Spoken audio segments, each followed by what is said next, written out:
팩트진단 이슈 읽기 시간입니다. 팩트진단 이슈 읽기 시간은 다양한 인천의 현안에 대해 전문가들의 간략한 의견을 들어보는 시간입니다.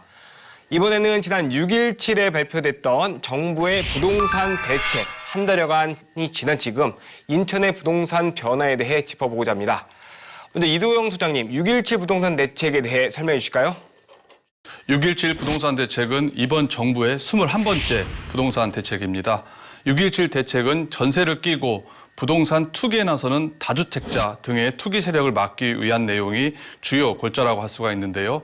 먼저 무주택자, 1주택자 모두 부동산 규제 지역에서 주택 구입을 위해 주택담보대출을 받는 경우에 주택 가격과 상관없이 6개월 이내에 해당 주택에 전입하도록 했고요. 또한 투기지역, 투기과열지구 내 시가 3억 원이 넘는 아파트 신규 구입 시에는 전세 대출이 전면 금지가 됐습니다. 또 부동산 규제지역 추가 지정으로 투기지역, 투기과열지구, 조정 대상 지역을 모두 포함해 사실상 수도권 전 지역이 규제 지역으로 묶이게 됐는데요. 이 밖에도 재건축 규제, 부동산 법인 규제, 그리고 토지거래 허가 지역 내 실거래 조사가 강화된 내용이 있습니다. 이어 지난 7월 10일에는 6.17 부동산 대책에 대한 보완 대책으로 7.10 부동산 대책이 발표가 됐는데요. 7.10 부동산 대책에는 종부세, 양도세, 취득세 등 다주택자의 세율 인상, 또 청년 및 신혼부부 물량 확대, 등록 임대 사업자 혜택을 폐지하는 등의 주요 내용으로 포함이 됐습니다. 계속되는 부동산 정책 변화에 시민들은 혼란스러워하기도 하고요. 또 이번 대책이 효과적인 부동산 대책이 될지 우려하는 부분도 있습니다. 이정 기자, 이번 부동산 대책들로 인천에 어떤 변화가 있을까요? 네, 정부가 이 부동산 대책을 발표할 때마다 이 부동산 시장을 한번 살펴보면 이 수도권 지역의 아파트 가격 상승세가 계속 지속이 되고 있습니다. 특히 지난 2017년에 발표한 파리 대책부터 현재까지 한 22차례 이 부동산 대책들이 발표가 됐는데 이 전문가들의 지적을 보면 대출 규제와 이 세금 강화를 통한 수요 억제책이 너무 장기간 지속이 되면서 이 규제에 대한 내성을 키운 것 아니냐 이런 지적들도 지금 나오고 있습니다. 실제 저희가 6.17 부동산 대책 나오고 한 달이 지난 시점에 인천 부동산 시장을 한번 둘러봤거든요. 그런데 이제 규제에 대한 좀 피로감 때문에 관망세가 좀 나타나면서 인천 전반적으로는 상승폭이 조금은 축소가 됐지만 이 송도나 청라 같은 지역 같은 경우에는 큰 변동이 없거나 오히려 오른 아파트들도 꽤 있더라고요. 또 문제 중에 하나가 지금 빌라나 원도심의 타격이 굉장히 크다는 건데 이런 지역 같은 경우는 원래 실거래 가격이 굉장히 낮은 상황에서 이런 지역까지 지금 규제 지역에 포함이 되면서 이 아예 거래가 끊기면서 타격이 굉장히 큰 것으로 지금 조사가 되고 있습니다. 정작 집값을 잡고자 한 지역은 오히려 오르고 조금 활성화돼야 되는 원도심, 빌라 이런 부분들은 더 큰 타격을 받는 이런 부작용이 발생하고 있는 것 같습니다. 자, 6.17, 그리고 7.10 부동산 대책에 대한 발표 이후에도 부동산 안정 효과를 실감하기가 어렵다는 말인 것 같습니다. 최근 인천시는 6.17 부동산 대책과 관련해 국토부에 부동산 관련 건의를 했습니다. 최 대표님, 인천시가 국토부에 올린 건의 내용 무엇일까요? 인천시가 정부의 6.17 부동산 대책의 역효과를 해결하기 위해서 국토교통부에 이제 건의서를 했는데요. 정부의 선별적 지정을 요구하기로 했습니다. 뭐냐면 인천시는 남동구를 투기과열지구에서 제외하고 그다음에 조정 대상 지역인 동구와 미추홀구를 제외하도록 요청할 계획인데요. 특히 인천 같은 경우에는 남동구, 동구, 미추홀구 등 원도심 지역을 같이 다른 투기과열 지구로 지정하는 거에 대해서 부당함을 정부에 요청할 계획입니다. 네, 이번 건의가 받아들여질지 일단은 주목이 되고요. 이도영 소장님도 혹시 추가로 하실 말씀 있을까요? 네, 앞서 최혜자 대표님 말씀하셨는데요. 이게 지금 인천시가 남동구가 투기과열지구에서 해달라고 건의한 건 바람직한 방향이라고 생각을 합니다. 또 하나 문제점이 몇 개가 더 있는데요. 동구 같은 경우는요. 지금 조정 대상 지역으로 묶였는데 그 지역 같은 경우는 대출 규제가 3억 원 이하의 주택에 해당되는데 동구 같은 경우는 3억 공시가격 3억 원 이하 집이 대부분입니다. 3억을 넘지 않기 때문에 거기 동구를 조정 대상 지역 자체로 묶는다는 게 사실 말이 안 되고요. 이번에 중구는 빠졌습니다만은 중구 같은 경우 실미도 있지 않습니까? 사람이 살지 않는 무인도도 역시 규제 지역으로 조정 대상 지역으로 묶였다는 점에 있어서 이건 전반적으로 여기저기 문제가 많아요. 지금 인천시가 뭐 미추홀구라든지 남동구라든지 동구 다 올리긴 했습니다만은 전반적으로 이게 좀 구체적인 상황, 지역 상황에 맞춰서 살펴봐야 된다 저는 그렇게 생각을 합니다. 맞습니다. 저희가 요거 관련해서 취재를 한번 해봤는데 최근에 집값이 2,800만 원에 거래된다. 이런 것들 사실 믿기 힘든 일이 부동산에서 벌어지고 있다고 하더라고요. 사실 이걸 과연 규제하는 게 맞나 싶을 정도인데 소장님도 이런 얘기를 집에서 들으시죠? 그럼요. 제가 아까 그 동구 얘기는 실제 들었는데요. 동구에서 아까 말씀드렸던 공시가격이 3억 원 이상인 집이 하나도 없어요.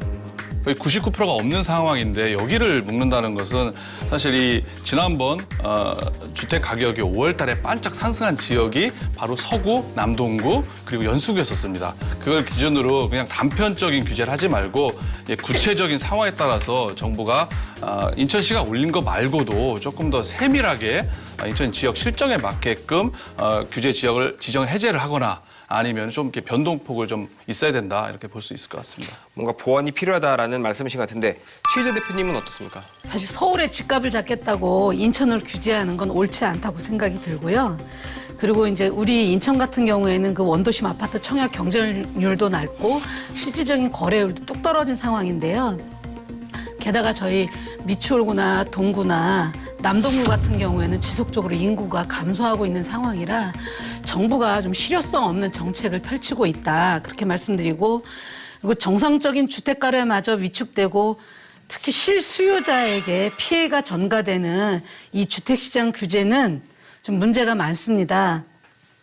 현장을 모르면서 일괄적인 부동산 정책을 추진하는 이 탁상 행정은 그만해야 하고요.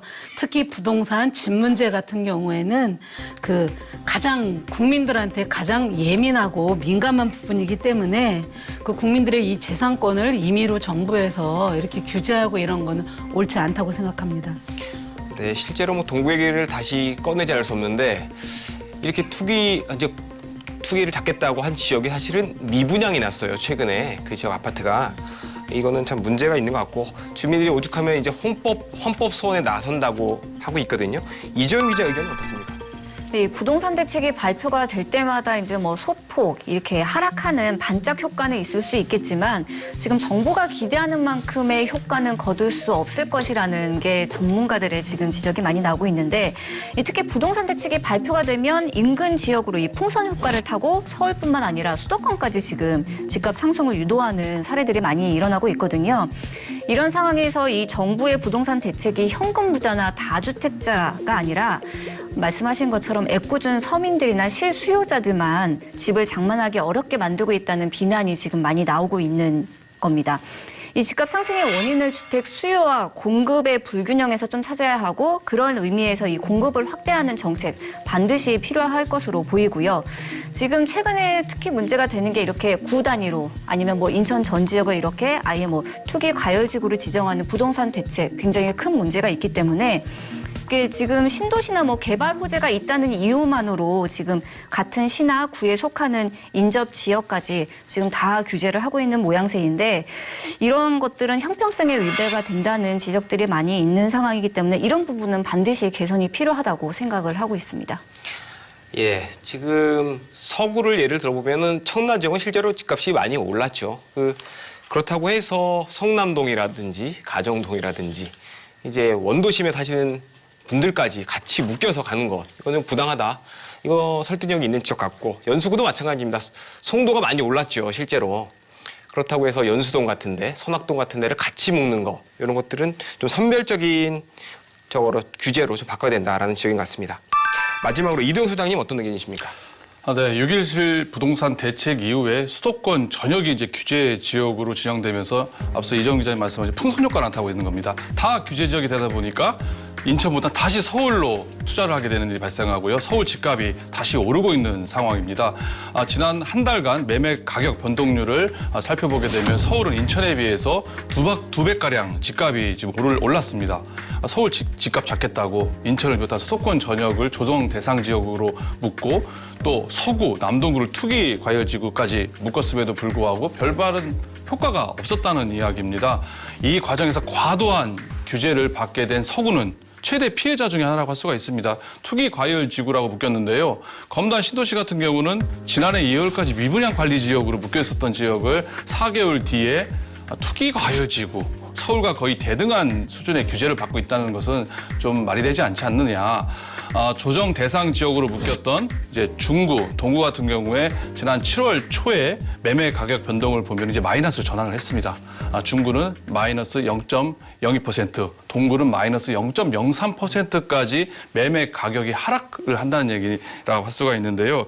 어쨌거나 앞서도 언급을 했습니다마는 이번 인천 지역의 규제 지역은 조금 문제가 있다. 과도하다고 보여지고요.